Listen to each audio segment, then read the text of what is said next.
First things first, the Browns are sold on Baker, but could they be selling him for Aaron Rodgers? Wait till you hear what Kevin Durant said after the Nets win on Saturday. Are they now back on track to win the title? And Luka ejected again last night, but did he deserve it this time? Good Monday morning, everyone. Welcome to First Things First. We have a fabulous show for you today. Jenna Wolfe, Nick Wright, Brandon Marshall, Kevin Wilds. Nick, buddy, your adult Slovenian son, he's got a problem with authority. Well, he heard his dad all week speaking the praises of Chris Paul. So he said, Dad, I can be like Chris Paul, whack-a-dack right to the groin. I said, son, that's not what we're talking about. Yeah, I understand the idea, but that's not what we're talking about. Whack-a-dack. It's not whack-a-dack-ing. All right, we'll get to that basketball. We first have to get to this basketball. The Lakers still trying to figure out who they are without LeBron in that lineup. On Friday, not great. Lost to Portland, dropping them to the 7th seed. Last night, however, looked pretty good, Nick. Best game this season so far for Anthony Davis. Finished 42-12 to beat the Suns. And after the game, after a nice little encore performance, a nice little personal assessment. Take a listen. I'm like 20% of my old self. I'm kidding. I feel good. I'm getting my legs back. I'm getting my rhythm back. I'm getting my steps back on both ends of the floor. So I feel good. I'm getting better each game, getting my wind back each game. So we're heading in the right direction. Felt like he should have maybe sped that up a little bit, that whole recovery process. Brandon, you've been down on the brow all season long. Last night, did that change the way you feel about the Lakers at all after you saw what AD is capable of? Absolutely. AD is back. I mean, this is the AD that we talked about being in the bubble. This is the AD in the version that we talked about as far as, now LeBron James can potentially catch Michael Jordan in this GOAT discussion. You know, the race to 6, the race to 7 championships. This is the AD that the Lakers need right now because the Clippers are still there. For me, the Clippers are the team to beat in the West when it comes down to it and you have the playoff intensity. I truly believe this team's going to step up. But they need this AD, Nick. And the biggest tell is AD was more aggressive. Point blank, period. I mean, AD being more aggressive, he made trips. He made so many trips to the free throw line in the last 2 games that he has in the last 2 years when you talk about back-to-back games. So him being more aggressive opened up the entire court. We know who they are on the defense. Now, they struggled in April, but they're still #1 overall. And then on the offensive side, you bring in LeBron James and you have AD playing like this. Who are you going to cover? The spacing was phenomenal. Frank Vogel finally figured out a rotation between AD and Drummond. So having both of them on the court just made it seem like this team was right where they needed to be. So, yes, Jenna, yes, Nick, this AD is what the Lakers need. This version right here will be scary for teams. Right. Now, they still need to be more consistent, but I need to see AD do this day after day after day. I got bad news, Brandon, for you and the rest of the league. The brow is back, America, after a brief absence since the bubble. I don't know why you two are shaking your head. Take it off. The brow is back. Look at that. Against Denver, I don't know what you're talking about. Against Denver, you saw little flashes of it on both ends of the court. You saw it. And then he got hurt against the Clippers. We're like, oh no. Portland, he had his best game since the conference finals. And the brow responded to that with his even best game since the conference finals. I don't know why you're shaking your head, Wilds. This should send absolute terror down the spines of the rest of the NBA. Because that is how the Lakers looked without LeBron James or Dennis Schroeder against a team that very well might be the 1 seed in the West. And Brandon was spot on. The brow got to the free throw line. 15 free throw attempts the game before against Portland that they could have won if Kuzma had showed up, and 17 free throw attempts last night. I don't know why you're laughing. So, Wild. It's brilliant. I'm just letting folks know this is a huge problem for the rest of the NBA because Anthony Davis hadn't been playing well, and now he has had in back-to-back-to-back games, aside from the game against the Clippers where he got hurt, his best games of the season. What's up, buddy? It's Jenna, I'm a little bit speechless here when Nick decides to break out doing his own makeup and adding a unibrow to his statistical analysis. Excellent work. I don't know what you're talking about. Excellent work. I'll tell you what. You got to get to this. You got to get to the Suns though, because I'm more interested in who you might have to play in the playoff, Jenna. One good game from Anthony Davis, and he decides not to wax his brow. He better keep this up. Despite the win, Lakers still in that 7th spot, Nick. 1 game back of Portland with a 7-8 matchup looming against the Golden State Warriors. Here's Steph Curry with his thoughts on that potential showdown. I think the league might enjoy Lakers Warriors 7-8 in the play-in. That's a meme.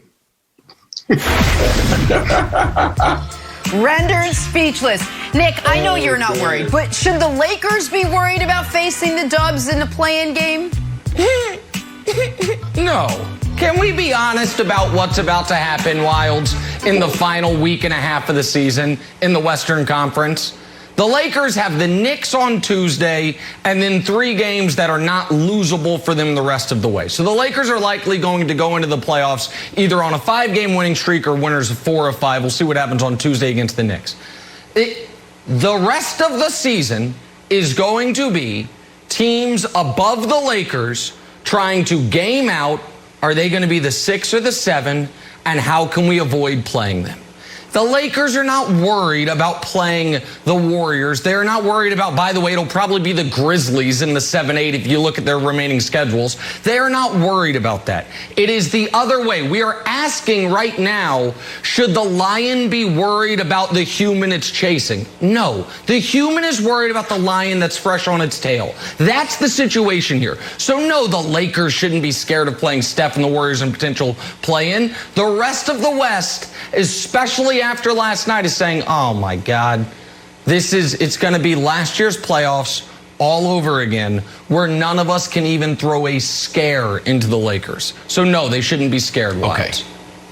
All right, you should not be scared of the Grizzlies, I buy that, but you should be very scared of Steph. When we get little mini playoff Steph, when he's looking around like, oh, do I need to step up and have a monster performance?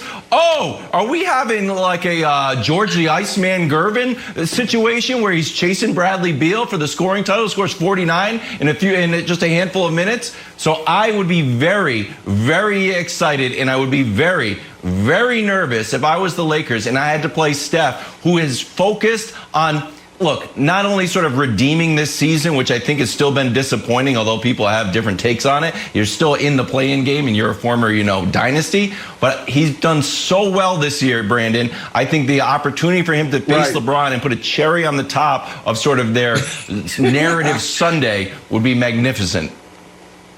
Right. And Nick, no one cares about the rest of the season. That's disrespectful to your opponent. That's something that you always learn in the locker room. Take it one game at a time. Don't be looking at what's going to happen next week or 2 weeks from now. As soon as you do that and you take your eye off the mark, that's when you get smacked in the face. So absolutely, they should be worried about Steph Curry. We're talking about a guy who took Davis into the Elite Eight in the NCAA tournament. We're talking about a guy who, wow, what you just say? He just dropped 49?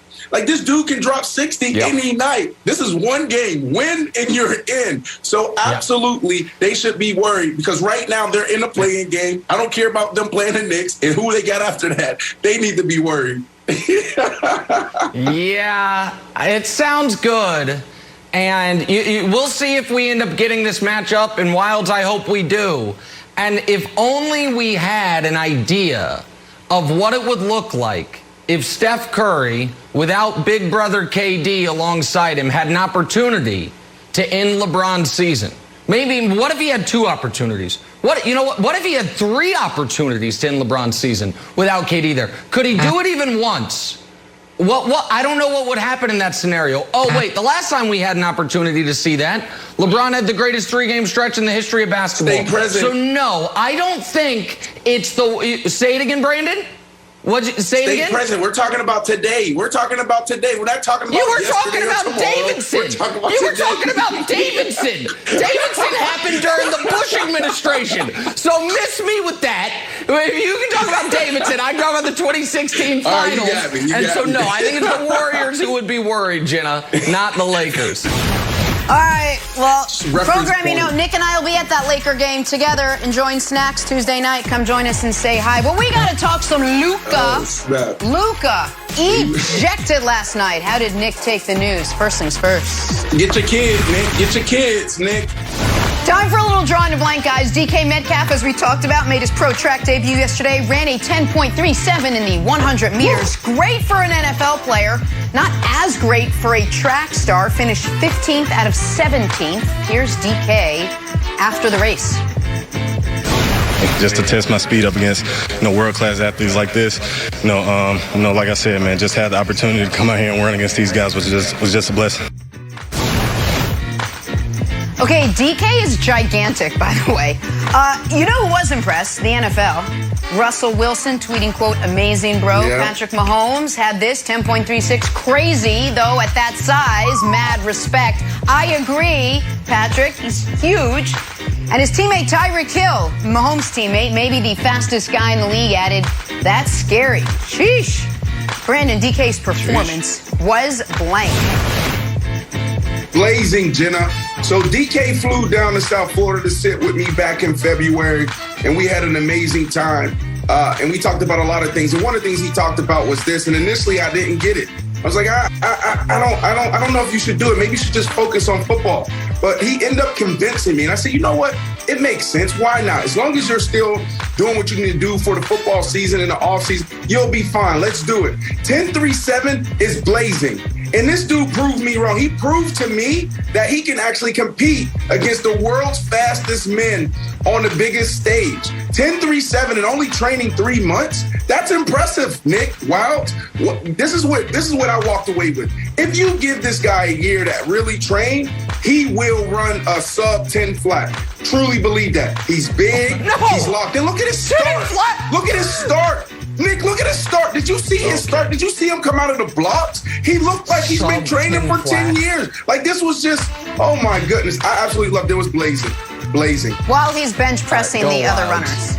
Go Wilds. Okay. So I am not going to sit here and tell you that I'm a track and field expert and I know the difference between a 10, 0.14 versus a sub 10. I am an interesting expert, however. So my answer is wild card. Because here's an easy way to make USA track and field, who's been riddled with sort of like controversies and challenges, let's call them. So, and I know the big stars, but if we're not going to have a big star Usain Bolt type, what I want is wild card participants. I want DK Metcalf in there. It makes it more interesting for me. You know who else deserves a shot at there? Who's been training for years? Rich Eisen. Let's get Rich Eisen in there. He raised a bunch of money with the 40-yard dash. He's been proven he can do it. Let's get Rich Eisen in there. Wild card participants for these track heats are fantastic, Nick. Okay. Fan I favorites. resent Brandon and Wilds for once again forcing me to be Pacino at the restaurant in Scarface and the bad guy here. Listen, I'm happy for DK. He got to live out, this adult fantasy camp thing.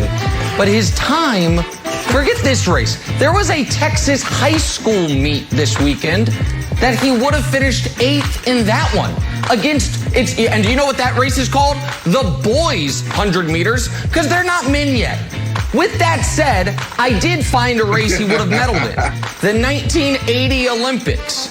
So he would have got a bronze in the 1980 Olympics with this time. So my answer is athlete evolution. It's just bigger. That's only 40 years ago. He would have been not only an Olympian, but a medalist.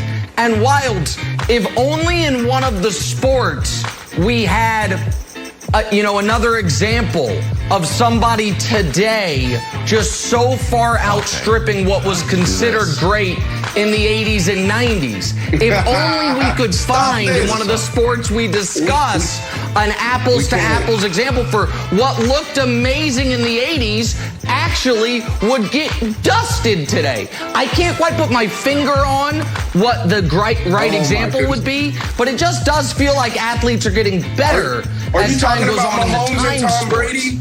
So, are you talking about Mahomes and Tom Brady's still competing, so it would have to be like a guy who's competing now against a guy that came in the 80s. I'll think of it later in the show. Keep going through the Rolodex, Brandon. You're almost there. Keep taking shots at Moses Malone. Let's get to the NBA. Mavs, Cavs. Luka Doncic ejected from the game yesterday after making, quote, an aggressive strike to the groin area of Colin Sexton. Lucky for Luka, it was a flagrant, not a technical, so he remains 1 tech shy of a suspension. Brandon, Luka remaining a tech away from a suspension is blank. Woo! This is grounds for grounding. Nick, get your kids. Get your kids. Look, I hate talking to other people about parenting, but this is just terrible. Like, the spotlight's on you, Luka. You know the NBA's watching. You know all the fans are watching. Not just the avid NBA fans, but just the casual fan. Everybody knows your behavior. Nick, you know what the problem is? He's walking around with a sense of entitlement. And that's the worst thing you can do as a parent, is give your kids a platform and say, you know what? You made it already. You know what? You don't have to work for things. We crowned this guy too soon, and that's the problem. What has he done? He hasn't made it to a conference final. He hasn't won league MVP. He hasn't won a title yet. Why is he acting like this? There's only 3 or 4 guys in the NBA that can get away with this type of behavior, and Luka's not one of them, Nick. Get your kids. Yikes. Get your kids. Yikes. Brandon.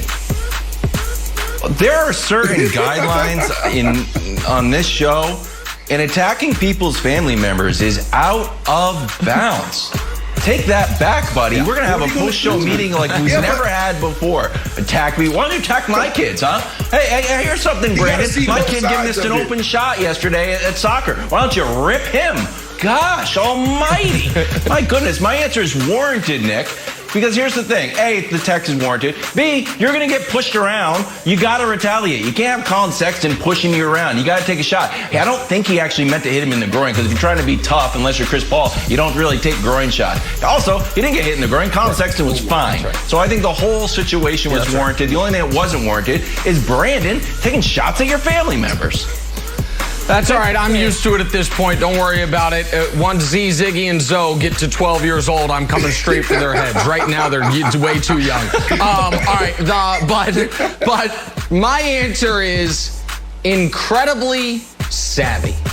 Listen, growing up in Slovenia, as we did together as a family, we had a room in the house. Some people call it a rompus room, a rec room, whatever it is. Because we weren't big yellers, we weren't big arguers, but we got frustrated at times.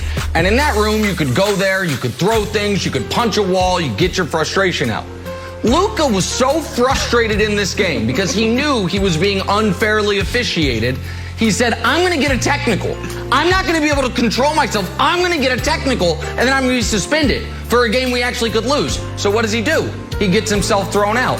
That's a heady play, America. He's like, I gotta get out of here so I don't get a technical. So listen, I apologize that Colin Sexton ended up being on the bad end of it, but such is life. It's incredibly savvy by a brilliant and beautiful young man.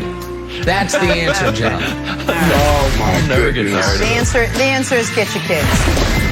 Time for Wild's Weird and Wonderful. Oh, look at this play by Tyler Matzik. He no-look swag to start an incredible double play. I mean, I watched this thing 12 times. Just an amazing play by the Braves pitcher. Somehow, though, not weird or wonderful enough for our guy, Kevin Wildes. High standards. KW, what do you got today?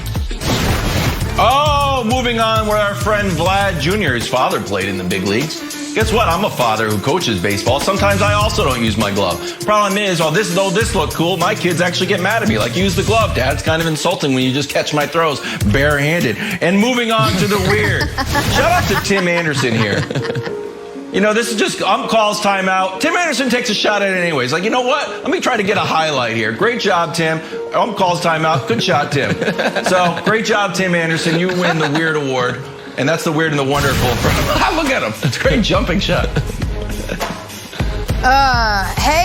Nets taking down the Nuggets yesterday, but is Kevin Durant a little too happy about it? Saturday. First things first, back after this.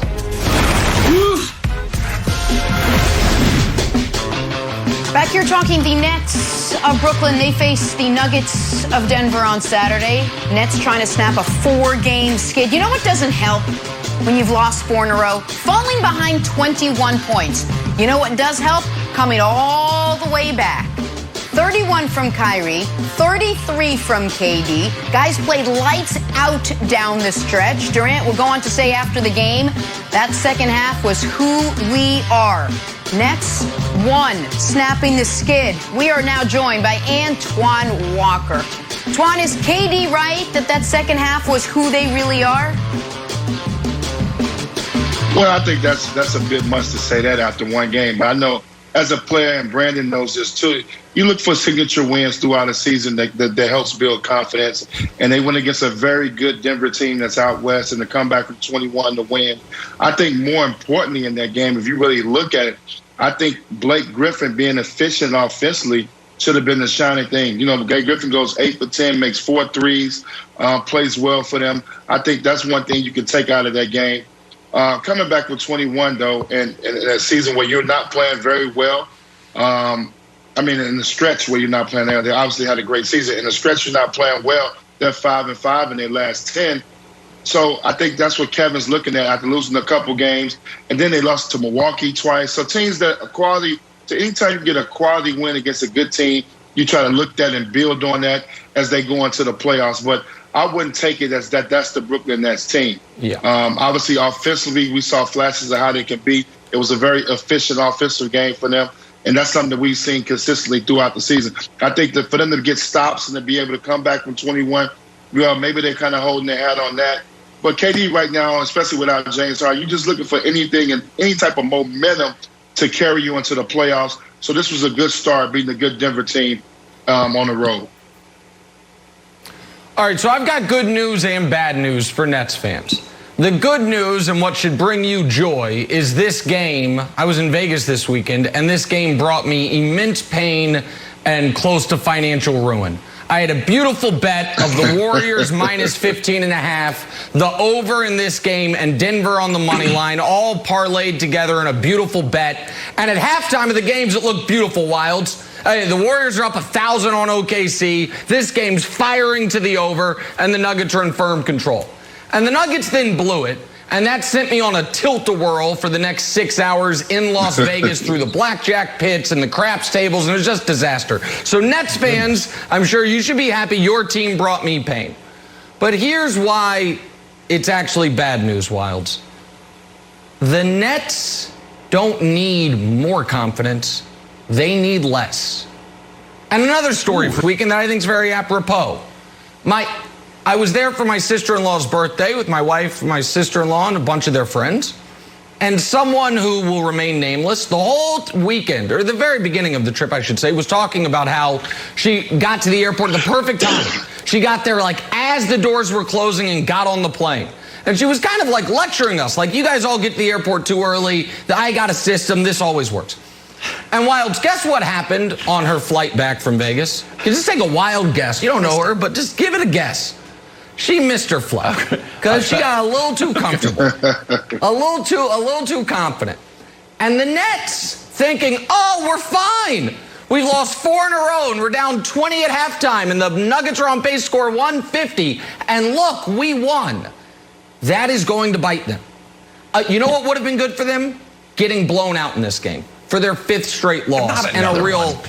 All right, What? Tell me I'm wrong. Tell me I'm wrong. Because that's what Steve. No, because that's what Steve Nash has been saying. Steve Nash loses games. He's like, we can learn from this. This is good for us. It's good to go through the fire and we come out stronger and forges steel. So now you're buying this, that you want them to get blown out because it's like optimistically it will prove their mettle? I think the best option. I think their best option would be play a good game from start to finish. Actually play defense for the first half of the game. Do good things. Look complete. Yeah. But I do not think, Antoine, it's good for them to have this sense of, we only need to put together 12 minutes of great basketball and we'll be fine. Because that will not work in the second round against Milwaukee. And if they get there, it will not work in the third round against Philly. And so I do think there is an air of overconfidence that has hung over this team all year. And I think this game against Denver just reinforces it. Well, I think they're going to always be very confident because of their offensive ability. They obviously got three unique offensive players that can do anything on the offensive end. So their confidence level is going to be real high. What makes the Nets really, really tough is that you may have to get to 120 4 games to beat them. It's not a lot of teams that can do that. Obviously, they're not very good defensively. You got some weak links on the defensive side. They're going to have some type of defensive scheme. I do worry that they don't play a lot at the center spot. When you look at Nicholas Claxton and DeAndre Jordan, he played 14 minutes, Claxton did, and then DeAndre Jordan plays 5 minutes. You're playing really small, and you're banking on Blake Griffin to give you big minutes in the middle. So that's where they're very vulnerable at, when maybe they may play a Philly. You open up the lane for a Giannis. So that's their problem right there. But offensively, they're so skilled and elite. I think that's where their confidence level is at, Nick. That's why they think they can beat anybody. And they should. I'm not saying that, but that's where they really, really believe that they separate themselves from everybody. But when you get in the playoffs and it gets tighter, you got to get consistent stops. We'll see if they're going to be able to do that, and we'll see what their rotation is. I'm excited to see who they're going to play in that 8-9 man rotation to see how they're going to do come playoff time. Listen, NBA legend, don't worry. Don't be concerned. This team will be fine. This is what I've been waiting for. The Nets fans been waiting for all season. We know who they are. They're elite. They're explosive on offense. They're unguardable. That's what gives them the opportunity to win the championship this year. That's why they are the favorites in my mind. And then on the defensive side, they're veteran savvy. They're a veteran savvy group that will figure it out when playoff intensity hit, and they'll be able to communicate. It's about the will to win on defense. And Nick, that's the only thing that you've been hanging your hat on this year around this conversation. Defense, defense, defense. The only reason why I said that it doesn't matter is because when you're a veteran and you see that, I have the opportunity to win a championship, you're going to do whatever it takes. Now, you know this, Nick. You know this, Wild. You walk into any YMCA around the country. You walk on any court, outside, inside. Doesn't matter. Defense is about a 1-2. Yeah, there's some elite defenders out there. But on the defense side, are you willing to give the effort? Are you willing to exert yourself and get the stops that you need to communicate with your team? So that's why this team is going to be right where they need to be. Did you see Kevin Durant buckle down on Joker? Like, he made Joker look like he was a shooting guard. So, yeah, this is the team that we've been wanting to see all year. Elite on offense, unguardable, and on defense, just veteran savviness. Okay, but, that's fine. But I do not think 12 minutes of caring about defense after you've lost 4 in a row, after you're throttling towards the 3 seed when it looked all year like you were going to be the 1 seed, shows me that this team is going to have the want to play in a 7-game series. You're going to have to play 40 minutes of good defense. You can maybe have a couple minutes a quarter of lackadaisical defense. So I just don't. Listen, they were great in the fourth quarter. I would have liked the allegedly elite, unguardable, undeniable, undisputed league MVP to show up in the fourth quarter and punish a team that doesn't play a center. But that's another discussion for another day, because it's sacrilege to criticize Nikola Jokic, evidently. I would have liked to see him show up in the fourth quarter. But I just don't think this game was indicative, Brandon, that they take that side of the ball seriously. But did you not hear what I said, though, Nick? Last week, we started off with this Nets discussion, and I said I was frustrated. And then Friday came around, and I said I was furious. Why?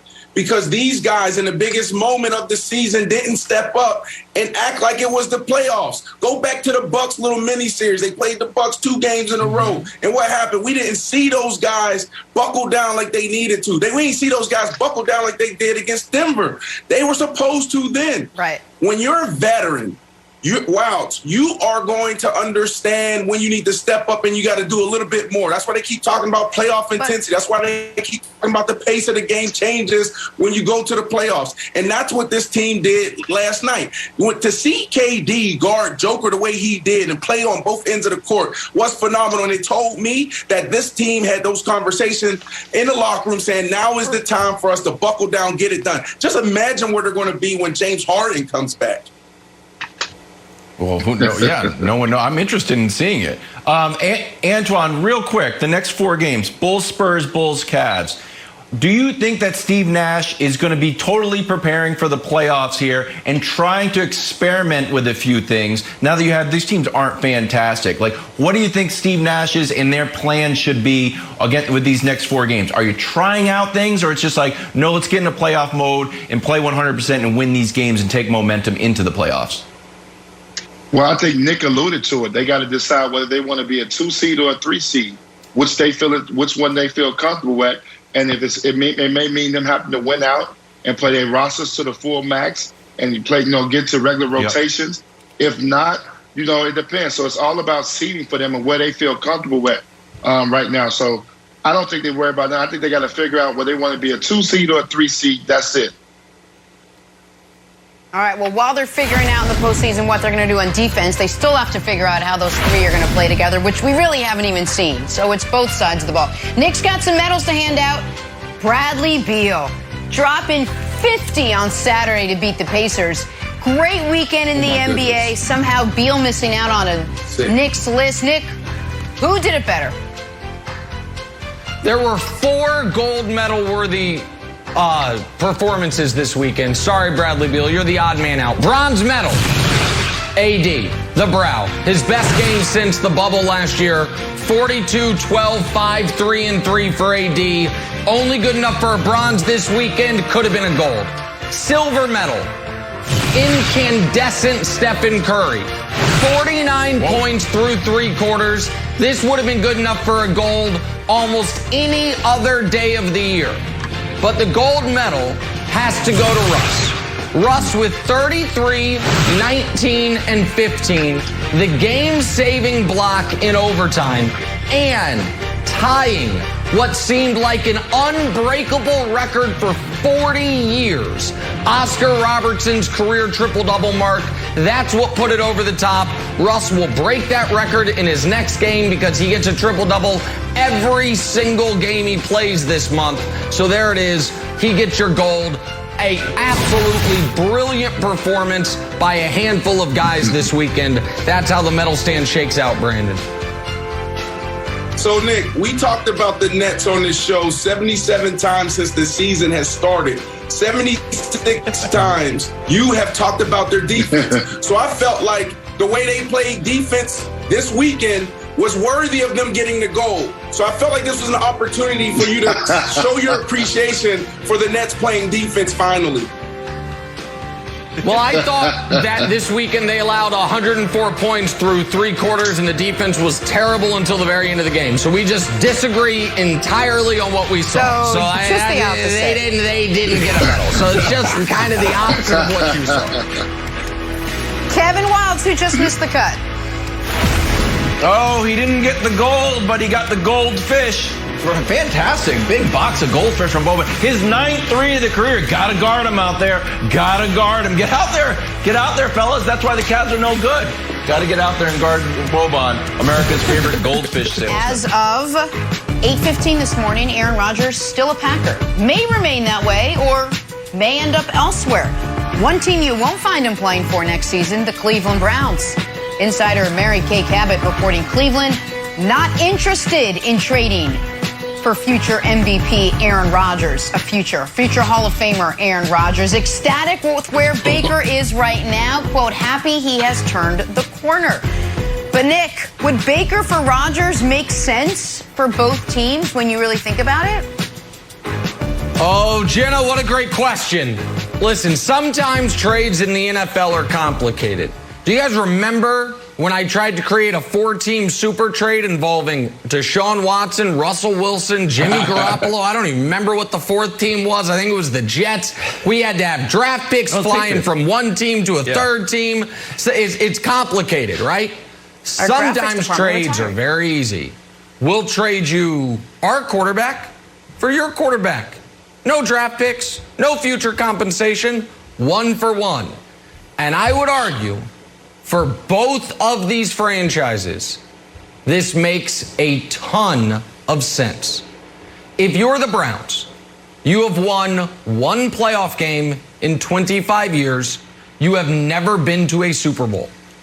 And this would give you a brilliant opportunity over the next 4 years to go to and win a Super Bowl. Worry about the future. In the here and now, you would be neck and neck with the Chiefs for the favorites to win the whole thing.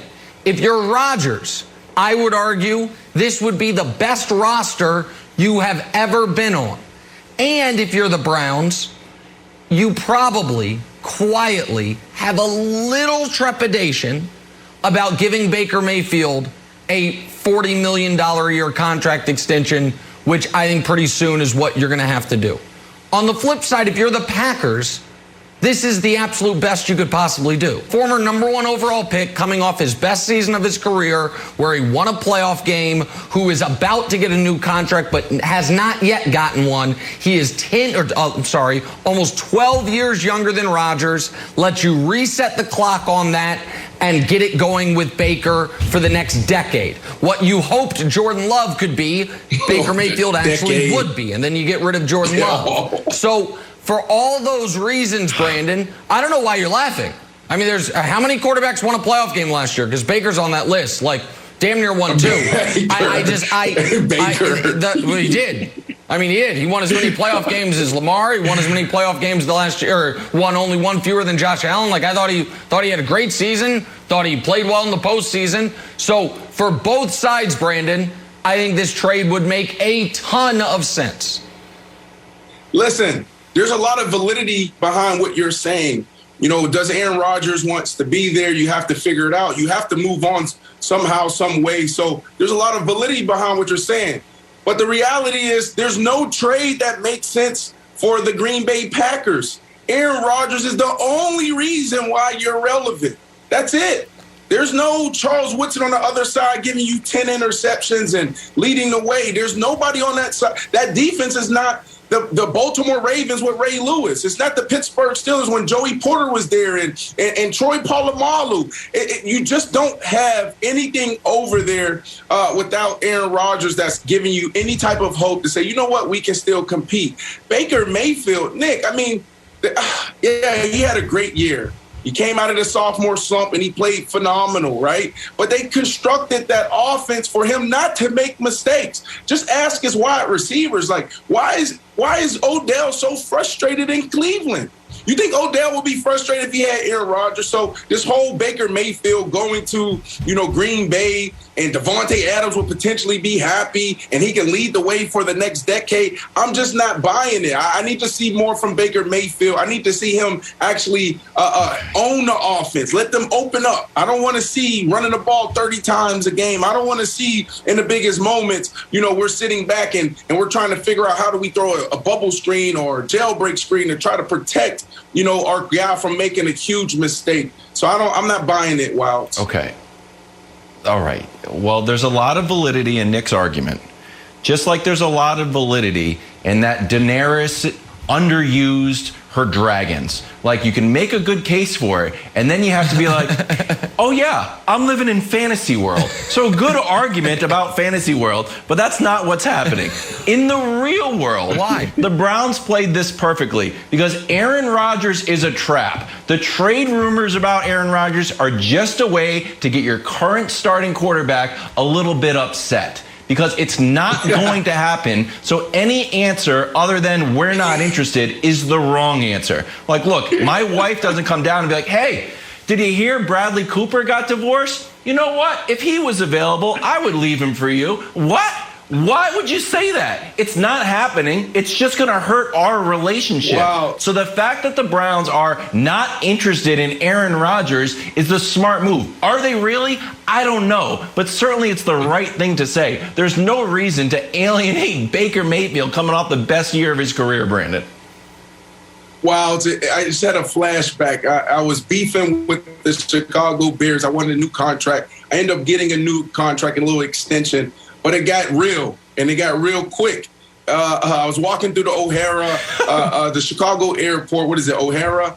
And I get a call from my agent, and they're like, you know what? The Cleveland Browns they're about to trade for you, or we're hearing that. So I called Phil Emery, the general manager at the time, like, the Cleveland Browns? No, I'll take the contract. Give me the money. keep whatever I'm asking for. The extra, keep it. So, Wiles, what you're saying, it may make sense. You're like, you know what? If you want to move your quarterback and get your quarterback to start facing reality, this could be the way to do it. Because it got me in the shape real quick when I heard the Cleveland Browns was trading for me. Browns in fairness, I get that. But exactly, Jenna, that's not who the Browns are anymore. And the Browns are, Brandon, tell me if I'm wrong, you love the Browns roster.